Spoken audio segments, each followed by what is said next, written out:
On va démarrer. On vous remercie donc aujourd'hui d'être présent pour ce webinaire qui va être animé donc, par Pierre Leju, directeur général du groupe INSEM, qui va vous présenter donc, toutes les grandes phases du Mindset Map. Donc, je vous souhaite un bon webinaire et n'hésitez pas, si vous avez des questions, à utiliser le chat. Merci à vous. À toi, Pierre. Super. Alors, on va déjà juste faire un petit test. Si je partage mon écran, Priscilla, avant de partir. Hop. Je t'entends. Ouais, est-ce que vous voyez bien tous mon écran? Moi, je le vois. Ouais, Oui. Si je bouge de diapo, c'est bon? Oui, ça bouge. Super. Bon, bah nickel. C'est bon, Priscilla, je peux voler de mes propres ailes. Et bah, bon webinaire. Merci. Super. Bien, bah merci à tous d'être là pendant votre pause de midi, sûrement pour discuter justement de comment bâtir une dynamique RH vertueuse grâce au Mindset Map. Donc, je ne sais pas si certains d'entre vous ont déjà entendu parler du Mindset Map ou même du mindset aujourd'hui et de la place qu'il prend sur le monde du travail. En tout cas, c'est un sujet qui me passionne et c'est ce que je vais vous présenter aujourd'hui. Alors, quelques mots sur moi. Donc, je suis Pierre Leju, donc je suis auto-entrepreneur dans le développement personnel. Je fais du coaching de dirigeants et je suis aussi directeur général de mon propre centre de formation en développement personnel, donc qui s'appelle INSEM, qui se situe à Troyes. Et une de mes casquettes, c'est que j'aide les organisations à créer et maintenir des alignements, donc avec les talents des collaborateurs dans l'entreprise et des objectifs stratégiques de l'entreprise à travers une dimension humaine et mon petit adage qui est meilleur humain, meilleur demain. Donc, comme vous l'aurez compris, je suis vraiment passionné par le développement personnel, l'optimisation du potentiel humain de chacun et de faire en sorte que tout ça puisse s'intégrer dans des stratégies d'entreprise pour qu'on ait vraiment un capitaliste conscient. Alors, on va parler aujourd'hui Mindset Map. Pourquoi je vous parle du Mindset Map? Déjà parce que c'est un outil qui est nouveau et qui, selon moi, est dans l'air du temps. Je ne vais pas vous refaire tout le passage de la crise Covid, mais on sait qu'il y a la crise Covid qui est passée par là et qui a apporté énormément de changements sur le monde du travail. Je sais que ça lève beaucoup de peur, mais en même temps, ça lève beaucoup d'opportunités. Et je me suis formé à cet outil-là qui permet justement d'apporter des réponses concrètes aux problématiques actuelles et que je trouvais pertinent de pouvoir vous présenter aujourd'hui. Cette crise, elle a apporté ce que j'appelle des cailloux dans la chaussure des entreprises. Une entreprise, il ne faut pas perdre de vue, c'est quoi? C'est une entité faite d'individus qui met en place des stratégies durables dans le temps et qui cherche à atteindre un objectif. Le problème, c'est qu'on a souvent des interférences et la crise, elle en a amené plutôt pas mal. On reprend par exemple la volatilité des salariés, des difficultés de recrutement, on a le désengagement des salariés, on a des nouveaux codes du travail autour de la flexibilité, de la quête de sens. Enfin, il y a plein de nouveaux paramètres qui sont arrivés, certains déjà existants et certains nouveaux qu'on a parfois un petit peu de mal à appréhender. On sait qu'ils sont essentiels, il y a des demandes qui sont là, mais comment faire? Notamment sur tout ce qui est accompagner la gestion du changement dans l'entreprise. J'aime bien parler aussi de durabilité du salarié, parce qu'on parle beaucoup de durabilité des produits, durabilité écologique, mais aujourd'hui, on a un vrai besoin de durabilité des salariés. Comment je garde mes salariés, comment je fais durer leurs compétences, comment je fais justement améliorer ces compétences-là et puis faire en sorte qu'on ait ce pouvoir magnétique en tant qu'entreprise pour garder les salariés et pour en attirer de nouveaux. Donc, on a des besoins aussi qui sont essentiels aujourd'hui au niveau de la QVT, mais également au niveau de la contribution individuelle de chacun et ce besoin de reconnaissance. Si on devait synthétiser, il y a un besoin aujourd'hui, c'est travailler, oui, mais autrement. Et là, je vais vous donner une vision qui est très personnelle, mais selon moi, on ne traverse pas une crise du travail, mais on traverse une crise de modèle de travail. Pourquoi je dis ça? Parce qu'il y a toujours des personnes qui souhaitent travailler. Il y a toujours des personnes qui sont motivées pour aller au travail, pour se dépasser pour leur entreprise, parce qu'elles ont envie de prendre part à des projets. Mais aujourd'hui, qu'est-ce qu'on voit? C'est que la crise, elle a rebattu un petit peu les cartes. Ça se trouve à tous les niveaux, c'est intergénérationnel, mais en termes d'aspiration, en termes de motivation et en termes de qu'est-ce que je souhaite trouver dans mon travail que je n'ai pas aujourd'hui. On voit qu'il y a des besoins, certes, de sécurité, si on reprend la pyramide de Maslow. Je pense notamment à la rémunération. On sait aujourd'hui que les grands besoins sont dans la rémunération, un bon équilibre de vie professionnelle, personnelle, et d'avoir un travail qui ne soit pas trop loin de chez soi. Donc, il y a aussi des besoins de flexibilité par rapport à ça. Ça, on est d'accord, c'est des choses que des entreprises peuvent travailler d'elles-mêmes. Par contre, on l'a vu avec les exemples que j'ai donnés précédemment, il il y a des nouveaux besoins qui ont émergé, qui sont plutôt au niveau supérieur, sur le besoin d'appartenance, sur le besoin d'estime et sur le besoin d'accomplissement. Là, on fait beaucoup plus appel à ce qu'on appelle l'intelligence émotionnelle. C'est des besoins qui sont nouveaux, il y en a certains qui étaient existants, qui ne sont pas toujours faciles à identifier, à calibrer et à transformer en action concrète parce qu'on est sur des choses qui sont plutôt intangibles. Et ce qui est intéressant, c'est que justement, le Mindset Map, il permet d'agir sur cet aspect-là et sur d'autres aspects notamment, mais c'est sur celui-ci que je vais m'axer principalement aujourd'hui. Alors, une crise, oui, mais moi j'aime toujours aussi voir l'autre versant de la pièce et je me suis posé la question, et si tout ce qu'on traversait en ce moment, ce changement de modèle, c'était une formidable opportunité en fait pour se réinventer. C'est un petit peu comme l'image que je vous ai donnée. Là, on a cet aquarium avec plein de poissons dedans, sauf que l'eau, elle commence à se saturer aujourd'hui.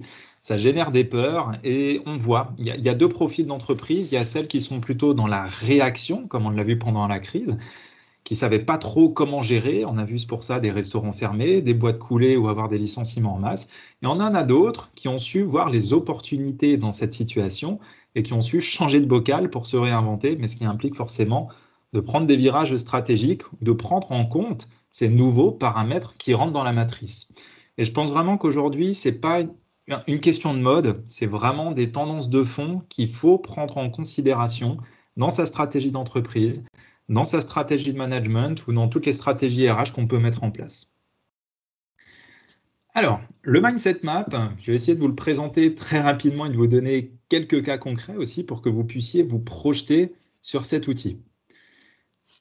Alors, si on devait en faire une présentation générale et expliquer simplement ce que c'est, je vais vous donner plusieurs grilles de lecture. On va déjà voir la grande image et derrière, on va aller au fur et à mesure dans le détail. Comme je vous l'ai dit déjà, c'est un outil. Un outil, il va s'inscrire dans une démarche d'accompagnement à travers une dimension humaine. Donc, ce n'est pas une fin en soi. C'est vraiment un outil, mais qui va nous permettre de mettre en place des stratégies. En quoi il va nous être utile? C'est qu'il va nous permettre de questionner donc sur des aspects qu'on va voir ensemble, des aspects clés d'une entreprise à travers un inventaire. On va aller cibler, mesurer, analyser et donner du sens aux résultats qu'on va interroger.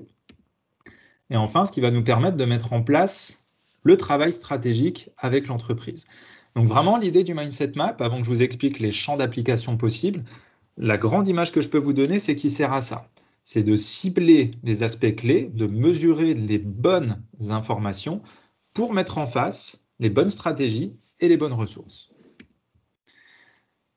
On va aller un petit peu plus dans le détail derrière de comment se traduisent ces résultats-là, mais simplement pour vous montrer qu'on est sur des choses qui sont très concrètes, qui sont du mesurable, qui sont tangibles et qui seront utilisables maintenant. Parce que souvent, quand on parle d'intelligence émotionnelle ou quand on aborde du travail, on va dire, humain, du relationnel, on est souvent sur des concepts ou sur des choses qui ne sont pas tangibles. Là, moi, ce que j'ai beaucoup aimé dans cet outil-là, c'est qu'il nous ramène sur du factuel et qui nous permet justement d'avoir des unités de mesure. Alors, si on prend l'ADN du Mindset Map pour comprendre toute l'envergure de cet outil-là, donc Mindset Map, on a la notion de mindset.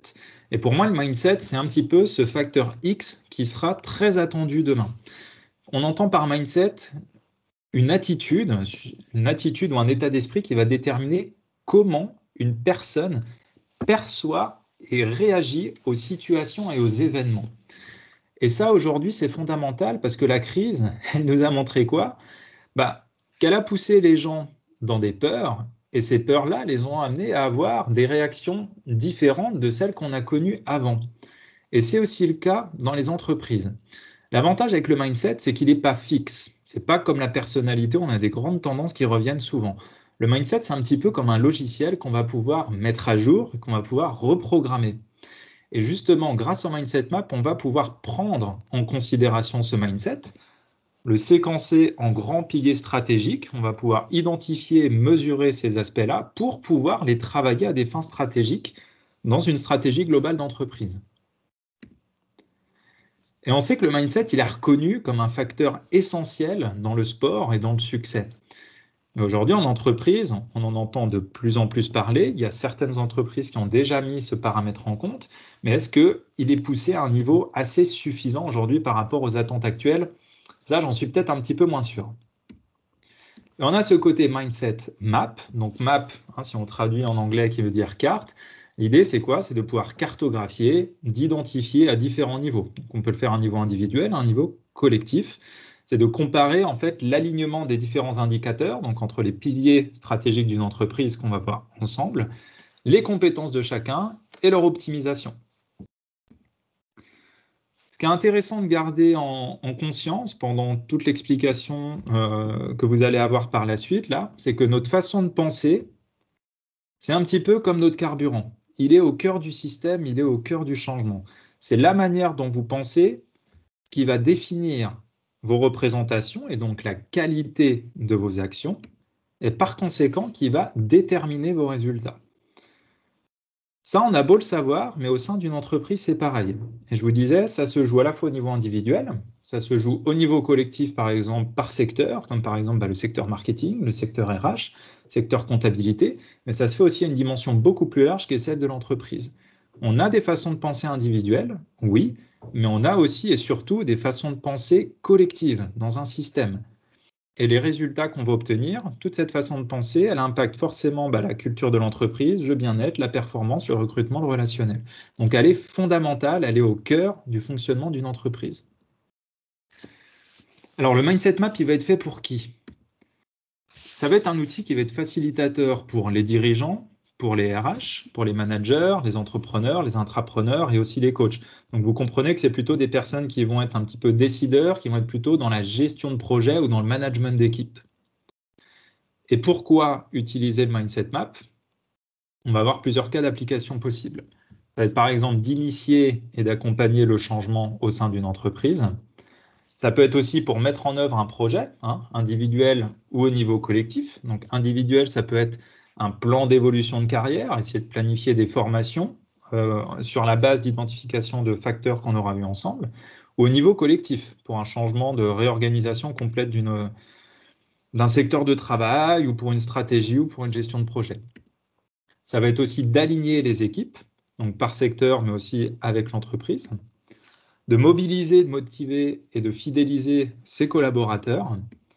On peut l'utiliser aussi pour booster sa marque employeur, on va voir comment juste après, mais aussi pour révéler ce que j'appelle moi les super pouvoirs, en fait, c'est les zones d'excellence, les zones de génie de vos collaborateurs, et surtout pour libérer l'innovation individuelle pour pouvoir la mettre au service de la stratégie de l'entreprise. On peut l'utiliser aussi pour accompagner stratégiquement le développement des talents au sein de l'entreprise, identifier quels sont les besoins, quelles sont ses zones de compétences et quelles ressources mettre en place là où elle va avoir le plus d'impact. Ça peut être aussi pour bâtir et clarifier une vision, des valeurs, des missions, la raison d'être d'une entreprise, etc. Il y a plein de cas d'application, donc vous voyez, encore une fois, on peut agir à différents niveaux. Avant de vous montrer comment se déroule, comment se servir de l'outil et comment va se passer très concrètement le déroulement. Il y a un aspect qui me semblait essentiel de vous rappeler, enfin du moins de mettre en lumière pour venir étayer toute cette présentation, c'est de se dire qu'aujourd'hui, une entreprise, comme je vous l'ai dit, il y a un objectif, il y a des ressources humaines et il y a un plan qui est mis en place avec une structure, des process, des moyens matériels et opérationnels pour atteindre ces objectifs. Le but, c'est de lever ces interférences. Par contre, tout ça, c'est soutenu par quoi? C'est soutenu par l'être humain, qui est notre première matière première. Et ça, il ne faut pas l'oublier. Ceux qui font tourner la boutique, c'est des êtres humains, faits de chair, d'os et des émotions.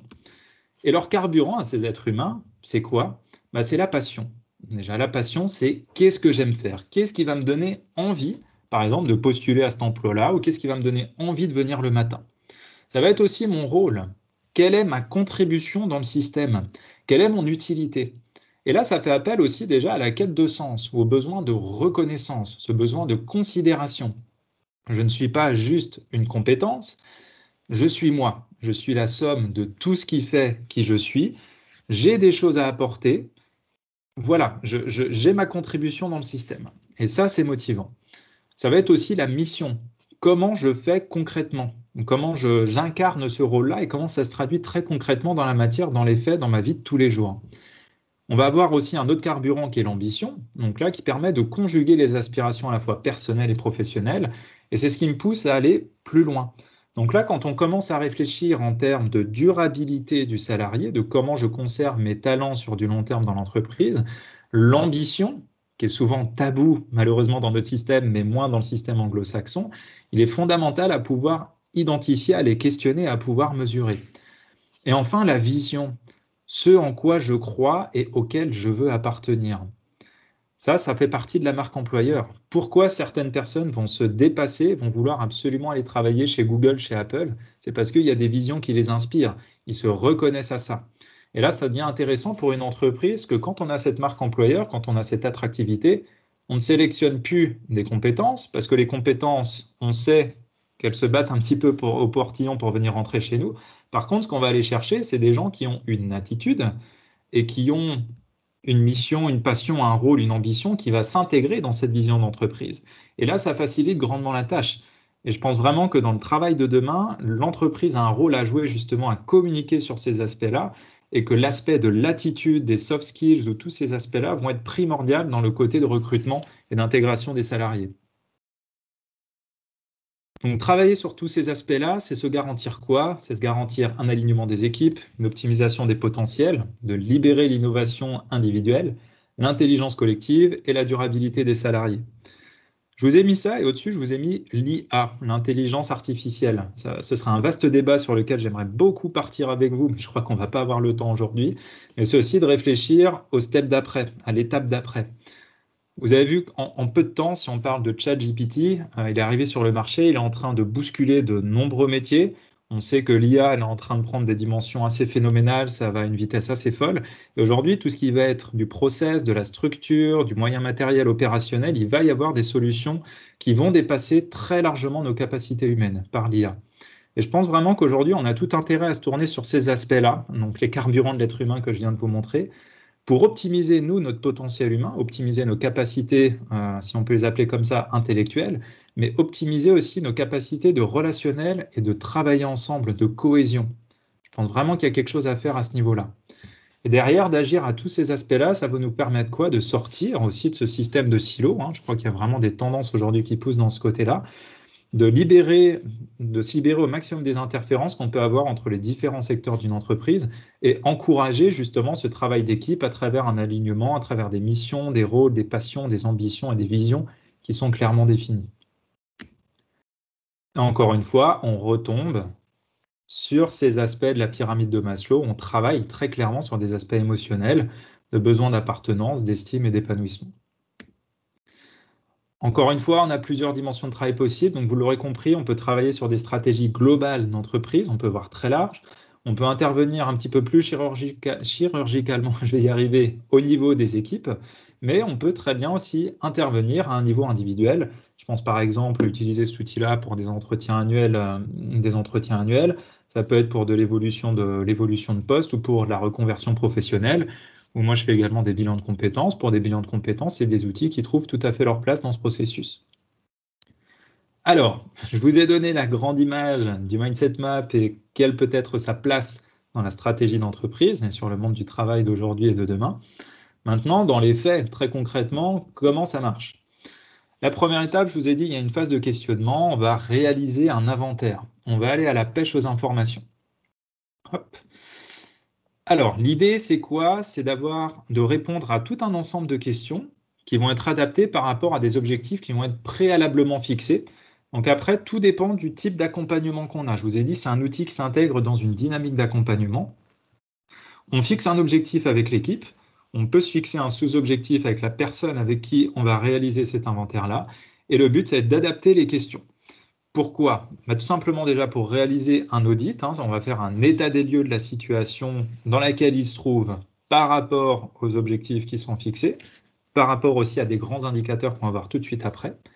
Cet inventaire, il se réalise avec un consultant Mindset Map, donc une personne qui est formée à l'outil, et en durée, il faut compter entre 15 et 30 minutes. Donc vous allez voir, c'est court, mais ça permet d'avoir des éléments qui sont très concrets et très précieux.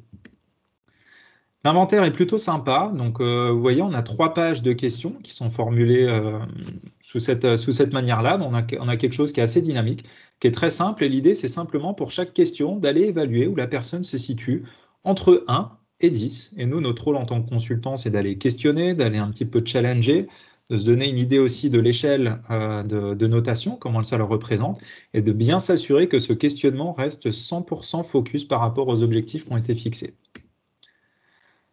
Ce questionnement-là, il est basé sur 5 grands piliers. Donc pour les personnes qui connaissent Robert Dilts et le SFM, les facteurs de modélisation à succès, le questionnaire, il va passer par ces 5 grands aspects qui sont des piliers structurants d'une entreprise et qui sont fondamentaux en termes d'intelligence émotionnelle.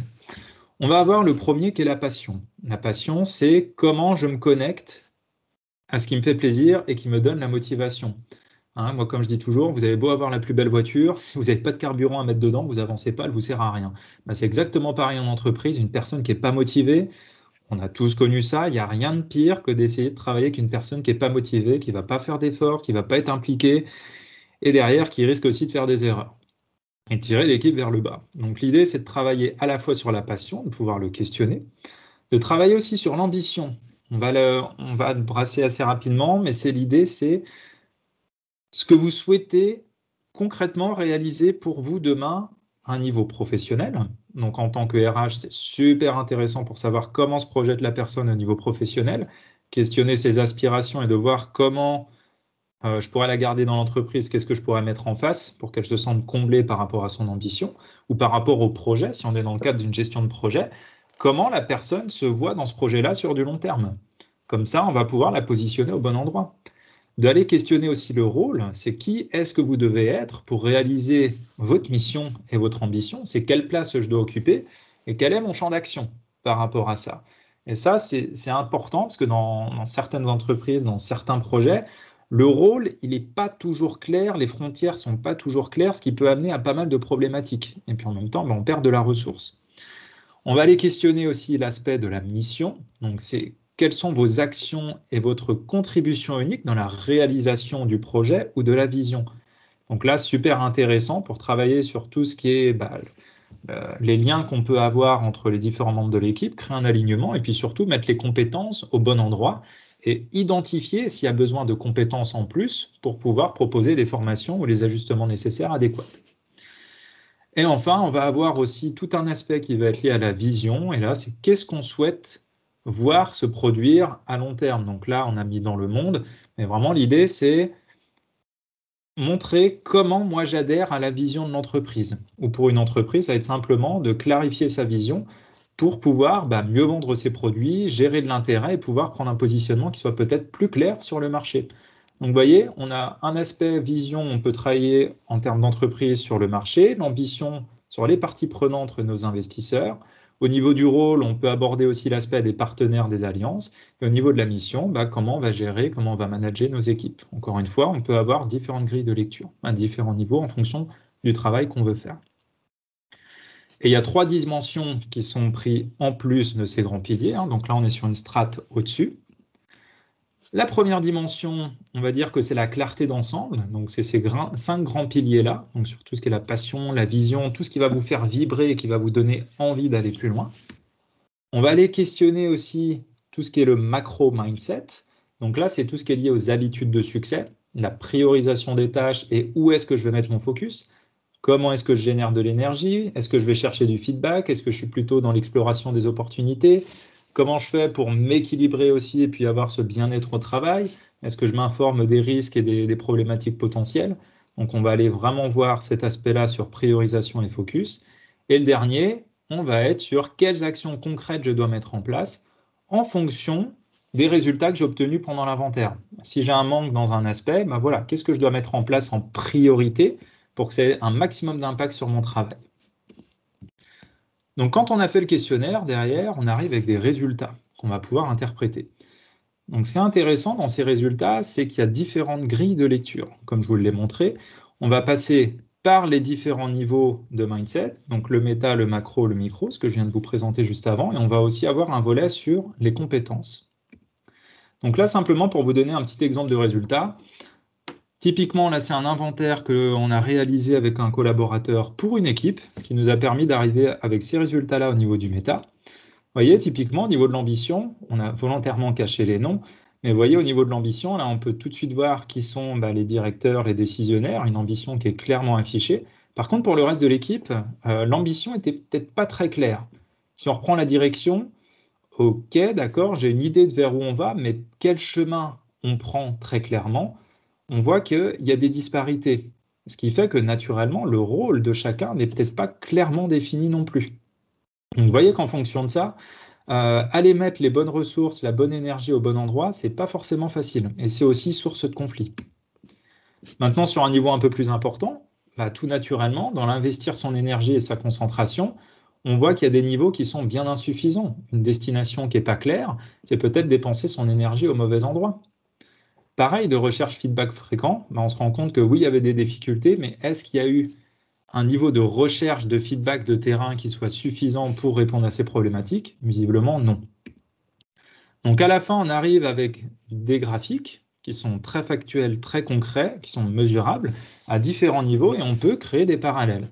Là, typiquement, vous voyez, si on prend cet exemple-là, il y a un niveau de passion dans l'équipe qui a l'air vraiment assez important. Par contre, le focus, il est clairement pas suffisant. Il n'est pas mis au bon endroit ou il n'est pas assez bien compris. D'accord? Et c'est ce qu'on explique derrière. Voilà, est-ce que vous avez réellement un plan d'action? On ne va pas chercher les feedbacks, on ne va pas chercher les opportunités. Il y a une grande passion, mais il y a très peu d'énergie en fin de compte dans l'équipe. On peut dire qu'elle tourne à 50%. Là, on a des aspects très factuels qui vont nous permettre justement d'agir au bon endroit. Donc des fois, au lieu d'agir directement sur le symptôme, ça peut être intéressant peut-être d'avoir ces outils-là pour, OK, comment se traduit ce symptôme? Quels sont les indicateurs qui le composent? Et si je remonte le fil, où est-ce que je vais devoir mettre le coup de marteau, on va dire, pour qu'il ait le maximum d'impact. Et derrière, grâce à ce questionnaire aussi, on va arriver à une évaluation des compétences. Donc là, très intéressante pour évaluer, voilà, est-ce que je suis dans une perte de temps, de la compétence, dans une zone d'intérêt, peut-être de passe-temps? Oui, j'ai une zone de compétence, ou est-ce que je me retrouve dans ma situation, dans ma zone d'excellence ou ma zone de génie? Donc, vous voyez, typiquement, si on part sur cet exemple-là, de rechercher et d'établir des relations gagnant-gagnant, on est sur un profil commercial, par exemple, ou un profil de manager. OK, il aime ça. OK, il est bon dans ce domaine. Par contre, visiblement, il n'y consacre pas assez de temps. D'accord, là, on pourrait se dire, bon, il y a peut-être quelque chose à faire, ou s'il se rend compte qu'il a des zones de génie et d'excellence dans certains domaines qui sont inexploités, on va pouvoir replacer ses compétences peut-être ailleurs, là où elles auront un maximum d'impact. Et c'est exactement ce que nous montre justement ce résultat compilé qu'on a présenté à l'entreprise, c'est de pouvoir se dire, voilà, il y a tous ces aspects-là qui sont importants dans l'entreprise qu'on a ciblé par rapport à votre stratégie, il y a des compétences qui existent, et visiblement, imaginons qu'ici dans le team maker, il n'y ait personne, on sait que telle et telle personne ont cette compétence, cette zone de génie parce qu'on aura pu l'identifier. Ah mince, je ne le savais pas, peut-être que justement, au lieu de recruter une personne, on a les ressources en interne. Ou si on ne les a pas, d'accord, c'est de se dire, OK, on a identifié cet aspect-là, mais au vu de tout ce qu'on a travaillé avant sur la passion, la vision, l'ambition, la mission, le rôle, ça va être beaucoup plus clair pour nous de savoir quel profil je vais aller recruter et quel doit être son niveau d'impact par rapport à notre problématique ou par rapport à l'objectif qu'on s'est fixé. Voilà, pour vous montrer aussi quelques exemples et quelques pistes de travail qu'on a pu explorer et obtenir. Donc, encore une fois, je vous ai dit que c'est un outil qui s'intègre dans une démarche d'accompagnement. Donc, nous, quand on est arrivé avec cet outil-là, on a une entreprise de formation en Suisse qui nous a contactés. Voilà, on a déjà clarifié tout un process d'accompagnement avec eux, où le Mindset Map a vraiment pris toute sa place sur les étapes 2, 3, 4, donc de diagnostic, de prise d'information, d'analyse des résultats d'interprétation, et enfin de débriefing pour compiler ces résultats et réfléchir à une stratégie, et ensuite passer à de l'implémentation, du training, du coaching, du challenge, etc., etc. En tous les cas, c'est un outil qui a été super percutant dans cet accompagnement parce qu'ils sont arrivés avec une liste de problématiques.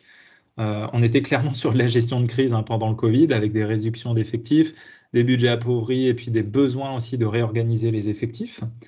Et au final, on a pu mettre à jour, grâce à toutes ces matrices-là, des objectifs, mais des objectifs qui sont pilotes, ceux qui sont les vrais objectifs, mais pas ceux qui vont agir sur le symptôme, ceux qui vont agir sur une dimension beaucoup plus globale et beaucoup plus percutante. Et typiquement, la réorganisation des effectifs, ils étaient un petit peu perdus. On est arrivé à quelque chose qui est beaucoup plus concret.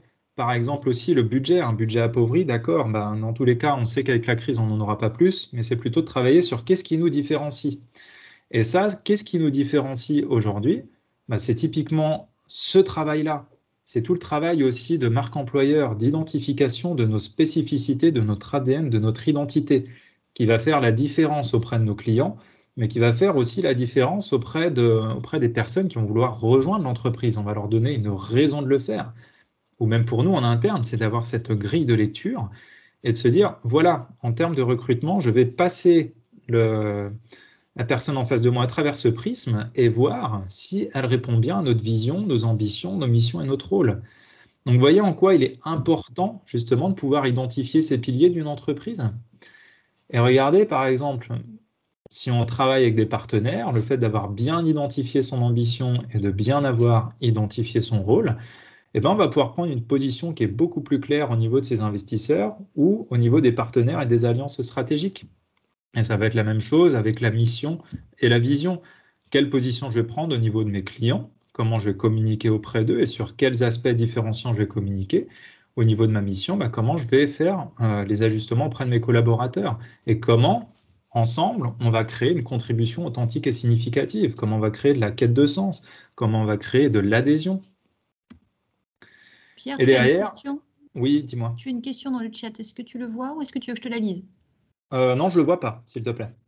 Alors, donc pouvez-vous me préciser si ces éléments chiffrés sont uniquement issus du questionnaire de 15-30 minutes de démarrage et quelle est la place de l'accompagnement humain dans la présentation de ces chiffres? Voilà. Ok, j'allais y venir après, mais du coup, je vais y venir maintenant. Merci de la question. Alors oui, en fait, quand vous réalisez l'inventaire, il y a un rapport qui est généré, d'accord? Mais c'est un rapport qui est individuel. Donc, on peut avoir ces pourcentages au niveau individuel. Donc, nous, après, en tant que consultant, on peut aller questionner directement la personne et puis essayer d'avoir des informations supplémentaires. Par contre, les matrices que je vous ai montrées où j'avais mis une petite barre cachée là, parce qu'on a les indicateurs pour chaque personne. Là, par contre, c'est du compilé, c'est mon travail, ça, c'est mon travail de recompiler ces résultats pour arriver à une matrice d'équipe, on va dire. Donc là, on est plutôt après sur un inventaire d'équipe.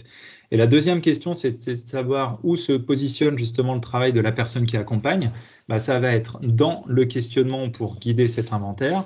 Ça va être aussi dans l'interprétation des résultats. Donc ça, au choix de l'entreprise. Soit l'entreprise décide d'avoir uniquement l'inventaire et ils en font une exploitation en interne, ou soit ils décident de retravailler après avec le consultant pour interpréter ces résultats, les compiler ensemble aussi pour avoir d'autres grilles de lecture, et derrière, justement, bâtir une stratégie, réfléchir à une stratégie grâce à ces éléments-là. Donc après, il y a plusieurs possibilités, c'est vraiment dû à la carte. Encore une fois, c'est un outil. Vous avez vu que c'est un outil qui propose une trame, c'est un outil qui n'est pas flexible, mais il est possible après de venir le plugger avec le système de fonctionnement habituel de l'entreprise, ou tout simplement peut-être de réfléchir à un nouveau système à mettre en place ensemble. Donc voilà, par rapport à ça, donc une fois qu'on a fait l'inventaire, dans tout l'accompagnement, on avait fait une phase de cadrage, on avait bien posé ce que j'appelle le terrain de jeu, qu'est-ce qu'on doit atteindre à la fin et comment on va le savoir. À la suite de ça, pour chacune des étapes, nous, qu'est-ce qu'on a proposé comme accompagnement, justement, comme suite à cet inventaire? On a défini une stratégie avec l'entreprise, nous on les a challengés par rapport à ça, et ensuite on a tout un panel d'outils qui sont liés au Mindset Map qui nous permettent d'aller questionner plus en profondeur justement chacun des aspects de manière très spécifique, et on a pu définir des méthodes, on a pu définir des outils, et pour chacun, définir sur quelle aire de travail on va évoluer, quels vont être nos critères de satisfaction, comment va se passer la collaboration, quels sont les indicateurs de bénéfices qui vont nous prouver derrière qu'on a atteint ces objectifs et quels vont être les next steps, les étapes pour que l'entreprise ou les individus puissent être autonomes suite à la stratégie qu'on a mis en place. Donc vous avez compris, en fait, l'idée, c'est d'avoir à la fois une perspective globale, ça va être d'agir aussi sur les habitudes de réussite au quotidien, ça va être d'agir aussi sur les compétences et les capacités de faire en sorte de pouvoir les optimiser, et toujours dans une démarche d'auto-amélioration, d'agir, corriger, agir, corriger, agir, corriger.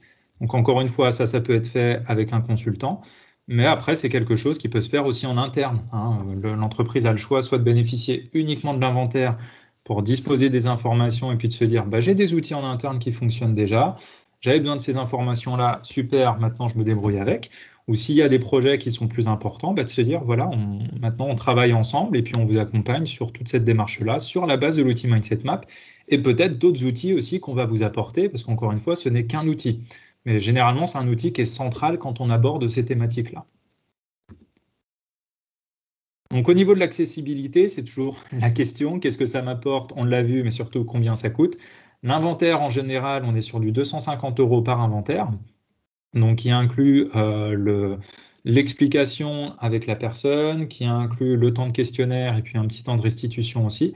Après, c'est un tarif qui peut être variable aussi en fonction des demandes, hein, en fonction du format choisi. Est-ce qu'on remet une séance derrière pour, je ne veux pas dire faire du coaching, mais pour aller chercher encore davantage d'informations et puis étoffer cette grille de lecture? Ça va dépendre du nombre d'inventaires à réaliser et puis de l'accompagnement qui est souhaité aussi. Et puis ensuite, d'avoir cette possibilité d'accompagnement d'entreprise en fonction des objectifs et des attentes de l'entreprise, où là, c'est compliqué de vous donner un ordre d'idée parce que c'est vraiment de l'ultra sur mesure, c'est en fonction des besoins. On définit les moyens à mettre en place, on essaie d'évaluer le temps que ça va prendre ensemble, en fonction de ça, d'établir un devis. Donc vraiment, notre mission, nous, en tant que consultants en Mindset Map, on va dire quand on apporte cet outil, c'est d'identifier et de mesurer. Encore une fois, c'est ça, c'est de mettre en lumière les facteurs clés qui vont vous apporter une vision précise des aspects bloquants, mais aussi des dynamiques en cours et des effets qu'ils peuvent produire, de manière à ce que vous puissiez évoluer sereinement et en autonomie derrière. Voilà, en tout cas, maître mot, comme j'aime le rappeler, c'est que chaque difficulté, c'est aussi une opportunité à grandir. Là, on a un outil qui nous permet aussi de répondre à des enjeux actuels, des enjeux de demain, sur des aspects qui ne sont pas toujours tangibles ou qui peuvent être parfois un petit peu nouveaux. En tout cas, voilà, il y a ça qui existe. Moi, c'est ce que je souhaitais vous partager aujourd'hui. C'est quelque chose qui est assez innovant, parce que je fais partie de la seule promotion francophone au monde qui est formée pour le moment. C'est un outil qui a été développé par Robert Dilts et puis Mickey Ferrer, qui sont quand même voilà, deux grands noms du coaching d'entreprise, du coaching de dirigeants. Et c'est ça que je souhaitais vous mettre à disposition aujourd'hui. Voilà.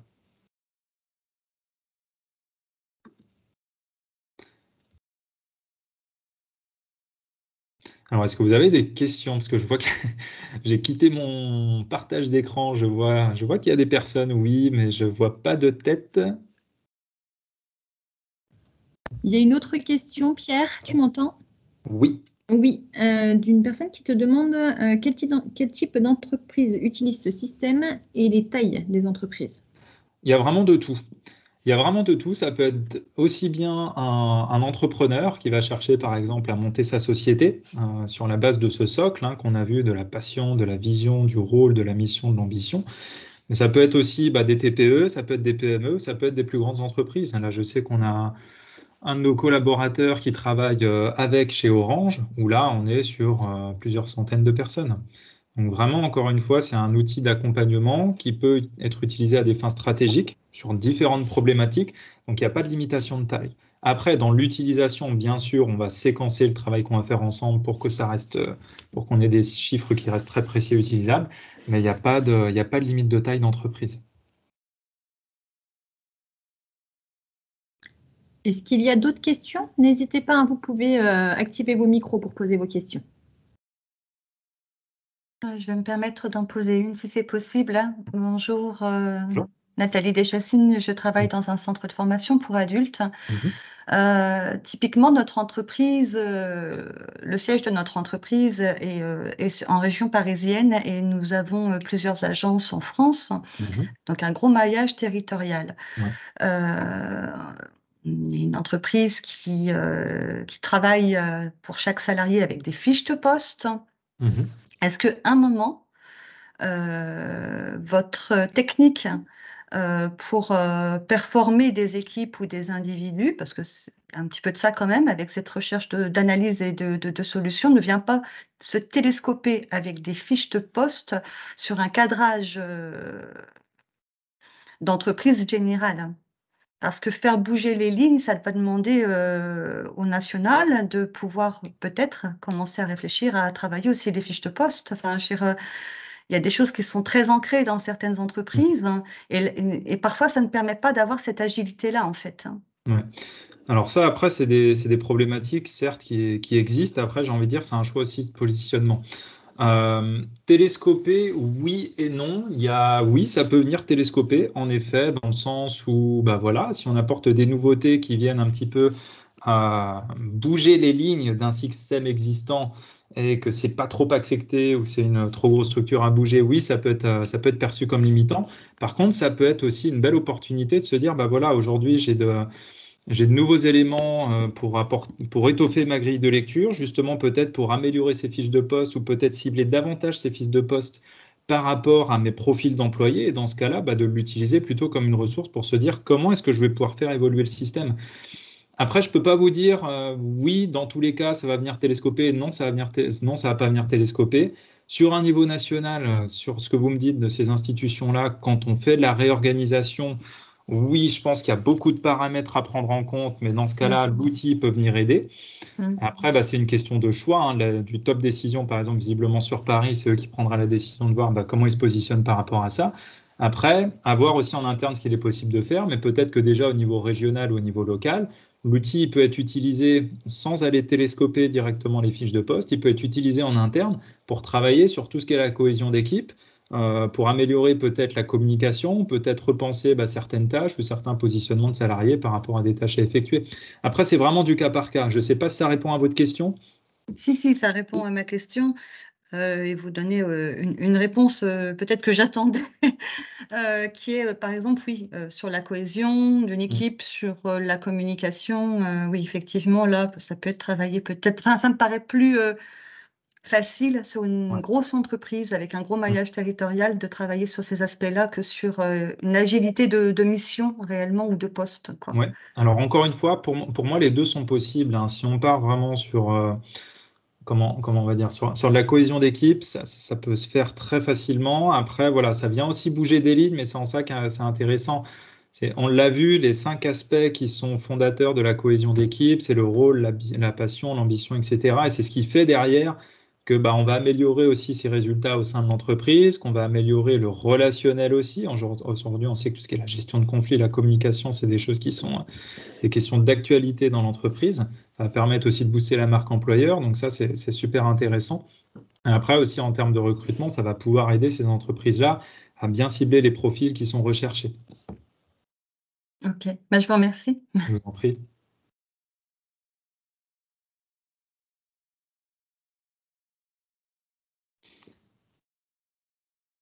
D'accord. Est-ce qu'il y aura éventuellement d'autres questions ou d'autres interrogations qui viennent?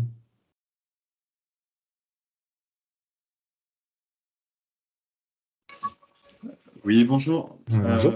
Moi, j'aurais une question, si j'ai bien compris. En fait, une fois qu'on a fait l'inventaire et qu'on du coup a fait le mindset map, Oui. on a un peu un objectif à atteindre pour aligner du coup nos besoins avec nos attentes, notre vision, etc. Mhm. Et après, à quel moment je sais que j'ai atteint finalement mon objectif? Est-ce que ça passe par un deuxième inventaire ou est-ce qu'il y a certains indicateurs peut-être un peu clés qui peuvent nous permettre de savoir si on a atteint ou pas cet objectif-là? Ouais. Alors justement, c'est une très bonne question et merci de la poser. C'est ce que j'expliquais tout à l'heure, c'est que l'outil va être comme base, il va nous donner des indicateurs de base qu'on va retrouver dans les stratégies à succès d'une entreprise. Après, nous, notre rôle aussi, c'est ça, c'est de pouvoir accompagner les entreprises ou le projet à définir, OK, on définit avec vous un objectif à atteindre, mais c'est de se dire maintenant, cet objectif, comment je vais savoir que je l'ai atteint? Quels vont être les critères de satisfaction? Quels vont être les indicateurs qui vont me permettre de mesurer très concrètement comment je l'ai atteint? Donc peut-être qu'après, oui, on va pouvoir faire un comparatif à terme, de se dire, bon, on refait un inventaire et puis on voit la différence entre avant, après, bah, l'évolution de, par exemple, du rôle, de la mission, des compétences, toutes ces choses-là, avec aussi couplé avec les données que votre entreprise elle aura forcément, hein, peut-être des indicateurs de résultats, des KPI, et de se dire derrière, ben voilà, la date est arrivée, on s'était fixé tel objectif, on s'était dit l'objectif sera atteint si on a tel critère qui est coché, tel critère de satisfaction. On peut réaliser aussi un inventaire et puis faire un comparatif des résultats sur la base de l'inventaire et comparatif de résultats sur les données qui étaient déjà présentes dans l'entreprise. Encore une fois, c'est un plus, hein, ça apporte d'autres grilles de lecture. Ça répond à votre question ou pas? Oui, merci. Et juste une petite question complémentaire, du coup, pour éviter de refaire 2 inventaires, je suppose qu'il est quand même possible d'avoir des indicateurs qui sont peut-être plus des indicateurs de suivi cette fois-ci pour savoir quand même si c'est le bon moment ou pas pour refaire un inventaire. Parce que je pense que sur une échelle de 6 mois, il peut se passer beaucoup de choses, on peut Ouais. prendre du retard, enfin voilà, plein d'impondérants qui peuvent faire qu'on n'est pas tout à fait prêt, on va dire. Ouais, bien sûr. Alors justement, c'est l'objectif aussi après des accompagnements. Moi, j'aime bien dire que quand on fait un inventaire, c'est bien quand on a besoin de faire un état des lieux, d'y voir plus clair. Donc si on fait par exemple une stratégie, un développement de projet, par exemple dans une entreprise, c'est bien au début pour se dire, je prends ces informations-là et puis peut-être que l'entreprise aura juste besoin de ça et puis dans ce cas-là, bah, elle gère derrière. Par contre, derrière, c'est quand on prend un accompagnement, on va plus loin et nous, notre rôle, justement, c'est d'aller challenger ces indicateurs-là et voilà, d'apporter des éléments en plus. Donc après, tout est relatif. Merci.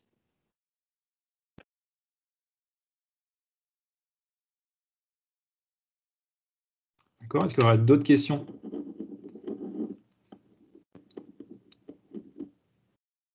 Donc encore une fois, j'entends beaucoup de se projeter après, c'est un accompagnement, on construit le projet. Si vous êtes purement dans la prise d'information et que vous avez besoin d'une autre grille de lecture par rapport à ces indicateurs qui sont intéressants, un inventaire peut suffire. D'accord? Donc dans ce cas-là, si vous voulez faire un comparatif sur exactement la même grille de lecture, vous pouvez reprendre un inventaire plus tard. Par contre, dans un cadre de projet, c'est une grille de lecture qui est encore une fois super intéressante parce que vous avez vu que c'est le socle d'une entreprise, c'est le socle d'une stratégie et c'est là-dessus, on va dire, que l'humain s'appuie pour se motiver, pour développer ses compétences.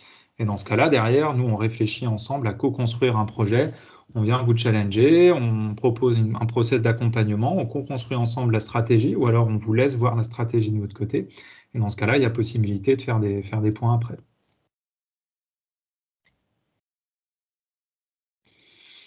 Est-ce qu'il y aurait d'autres questions, d'autres réflexions? Est-ce que vous avez déjà bien tous compris du coup ce qu'est le mindset map, avec quoi on peut en arriver, qu'est-ce que ça peut vous apporter, par qui ça peut être utilisé?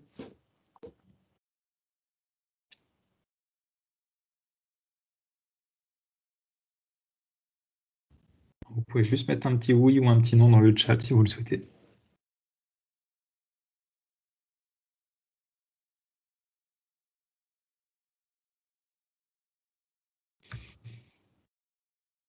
Ok, Priscilla, bah écoute, je pense qu'il n'y a plus de questions. Je pense qu'on a fait. Ou non, c'est bon. Les réponses sont oui. Oui, c'est clair. Oui, plus compréhensible. Oui, merci. Donc, c'est oui dans l'ensemble. Dans tous les cas, si vous avez des questions, n'hésitez pas. Vous pouvez nous envoyer un mail. On retransférera à Pierre avec grand plaisir. Donc voilà, après n'hésitez pas, si vous êtes intéressé par le système, c'est pareil, on vous mettra en relation avec Pierre. Et puis voilà, de toute façon, Pierre est là pour répondre à vos questions et vous l'aurez bien compris, il maîtrise très bien le sujet, il l'explique d'ailleurs brillamment. Donc en tout cas, Pierre, je te remercie beaucoup pour ta présentation. Mais merci. Je vous remercie également pour votre participation. Et puis, je vous souhaite de passer une belle journée. Puis je vous dis à bientôt sur de prochains événements. Merci à tous. Merci, bonne journée à vous.